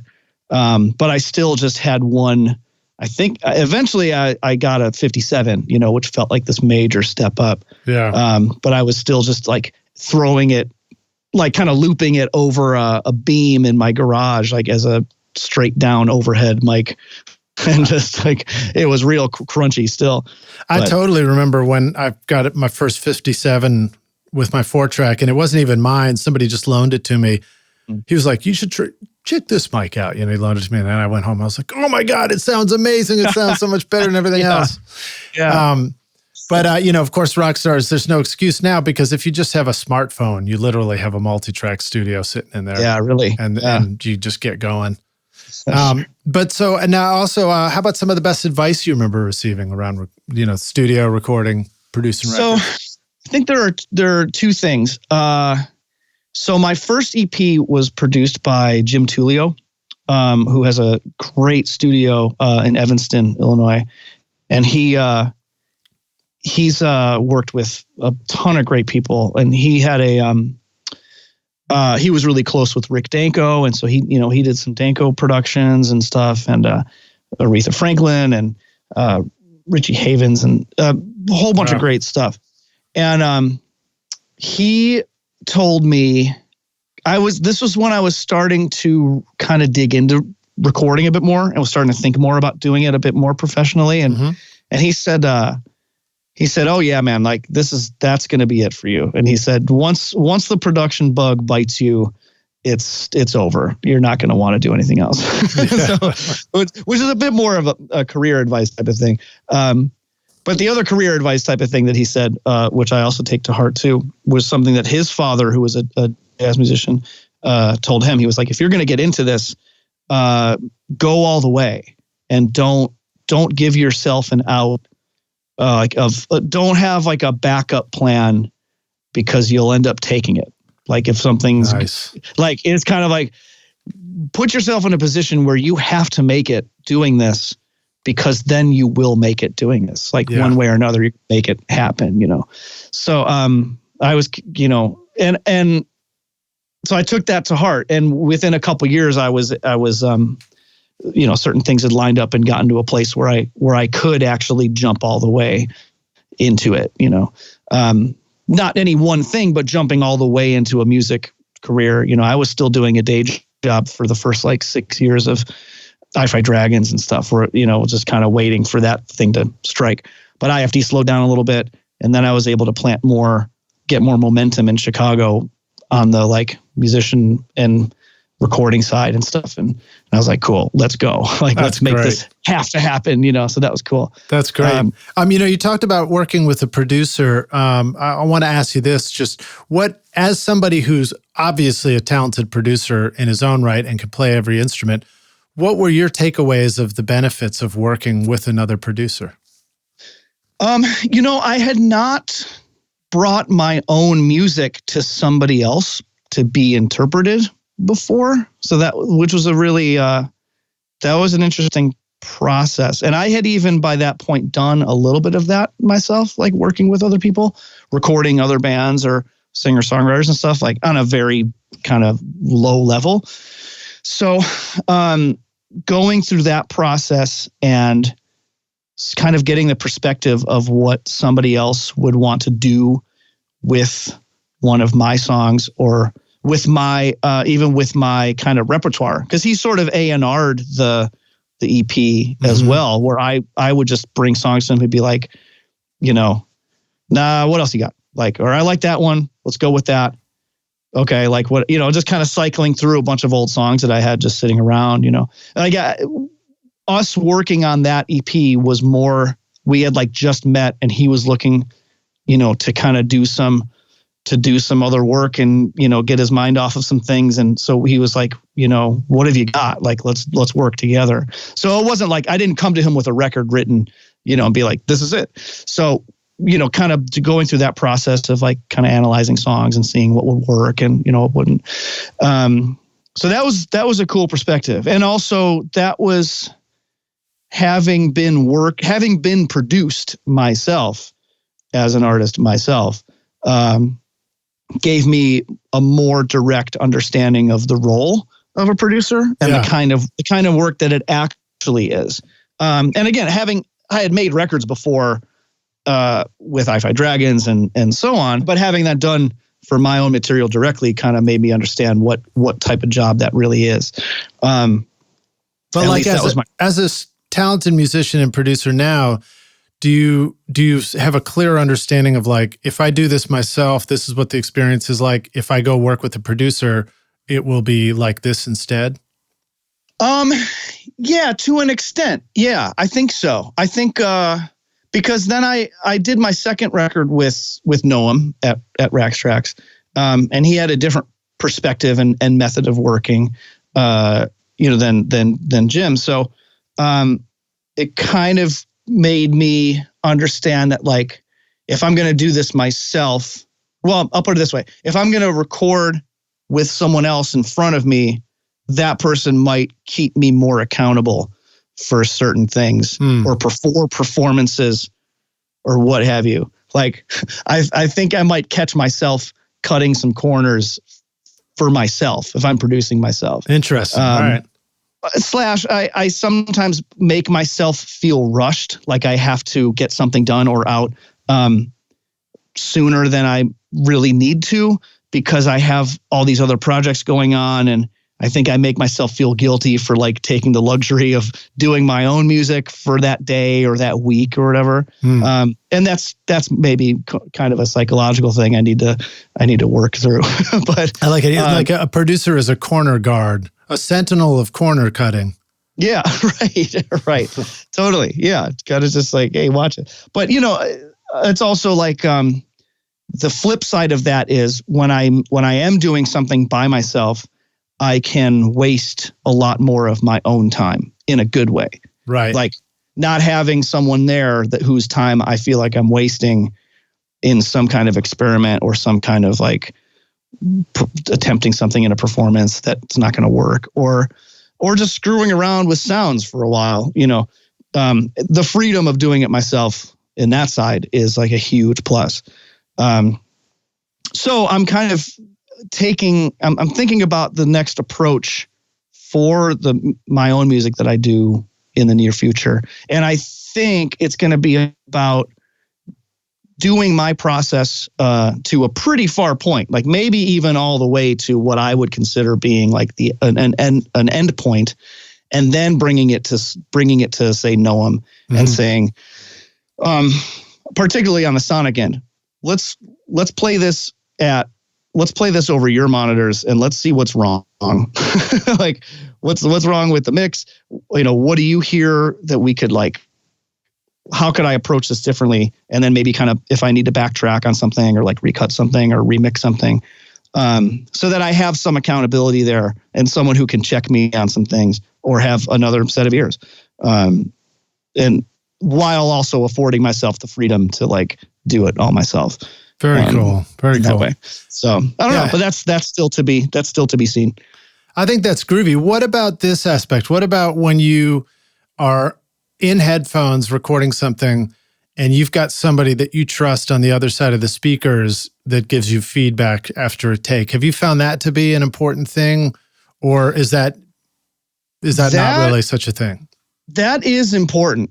I think I have such a good relationship with Noam that that's a very positive thing to have when I'm recording, particularly when recording vocals. Because I'm not like vocals are kind of the bottom of my list of skills. I won't say that I'm a bad singer per se, but it's just that's not my strongest point. Like, for sure. You sound great, dude. Thank you. But I don't feel great about myself. Like as a singer, I just don't always know like what's working or what's not. Sometimes I don't know what's in tune and what's not. Like it's just my own head resonates poorly or something. Mm-hmm. And so I found that having Noam there for vocal production and even kind of just like having that instant feedback from him definitely did help. And there, I learned some things, just about performing and about how vocals come together, from working with him.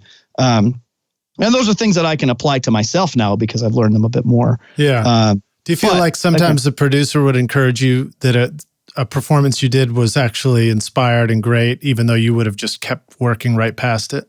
Yes. And I find myself doing that for other artists that I'm producing too, where I got to be like, hold on, take 2 right here where you like didn't really even know it was happening yet. Like it was there. Yeah. Like, and then they'll listen back and be like, oh yeah, like there was a pocket there because I wasn't thinking about it yet, you know, or something, that kind of thing. That's always a kind of an interesting discovery, you know, to make. And I've had times, there have definitely been times where the scratch vocal ends up being the take. And nobody was planning on it. And perhaps I didn't even have my gain right or something, where it was like, or the mic was just wherever we put it. And dealing with that is worth it because the performance was just so right. And the pocket was so right. And just like, it was relaxed and they were just there, that it's like, yeah, we're going to keep that. Like, awesome. I might need to EQ a couple things, you know, creatively to make this work, but it's worth it because that's got the magic, you know? Yeah. Well, so, all right. Well, so let's jump to our closing question. This one is hypothetical. We're going to take the Wayback Studio machine and you're going to go back in time and find young Packy sure. beating on the kitchen pots and pans. Maybe not that far back. Sure. Because the advice you'd probably give yourself then was like, dude, look both ways before you cross the street. Yeah.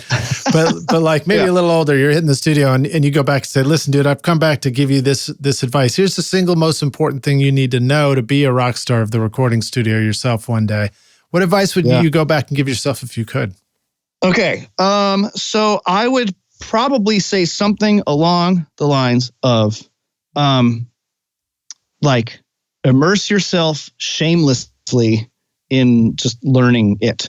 Don't be afraid to ask questions, like whatever context you're in, like just be shameless about it.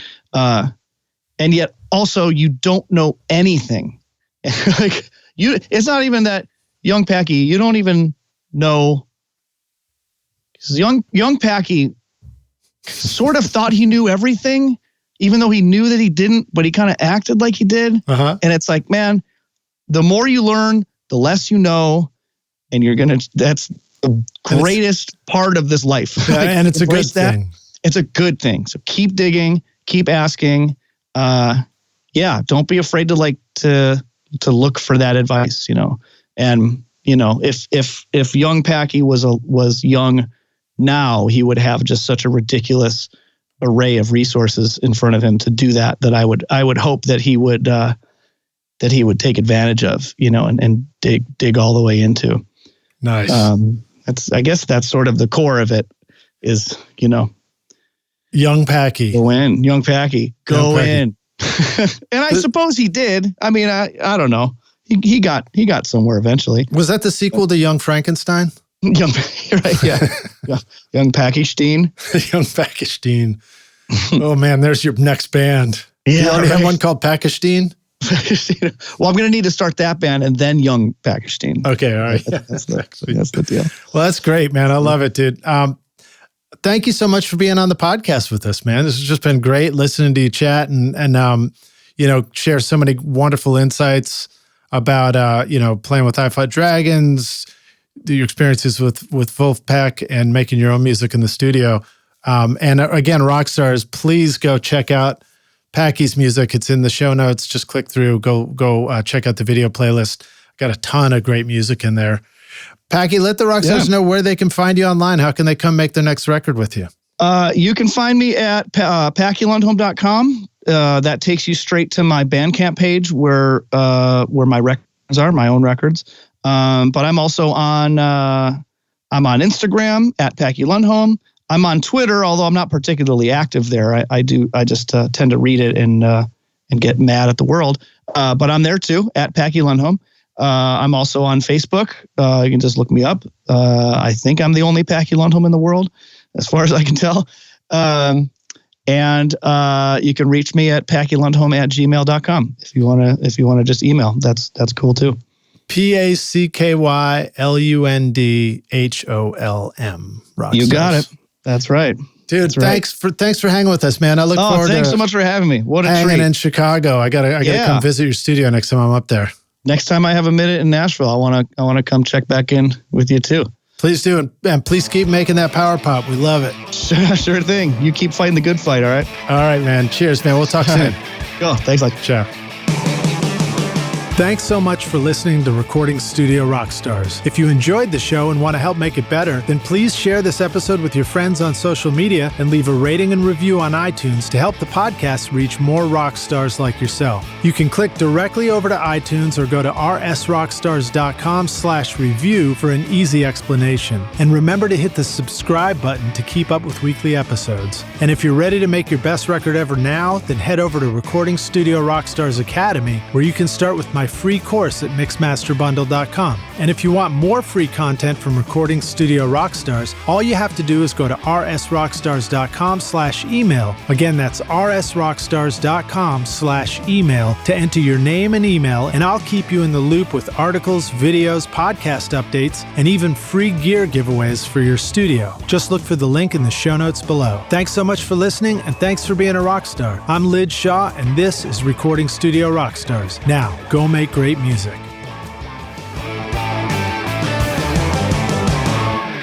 Recording Studio Rockstars would like to give a big thank you to our amazing sponsors who help make this episode possible. OWC, JZ Microphones, PreSonus, Spectra 1964, and API Audio. You will find links to all these wonderful sponsors in our show notes. These are all things I highly recommend for your studio. They're going to help you make your best record ever. So thanks so much for listening, and we'll see you in the next episode. Cheers.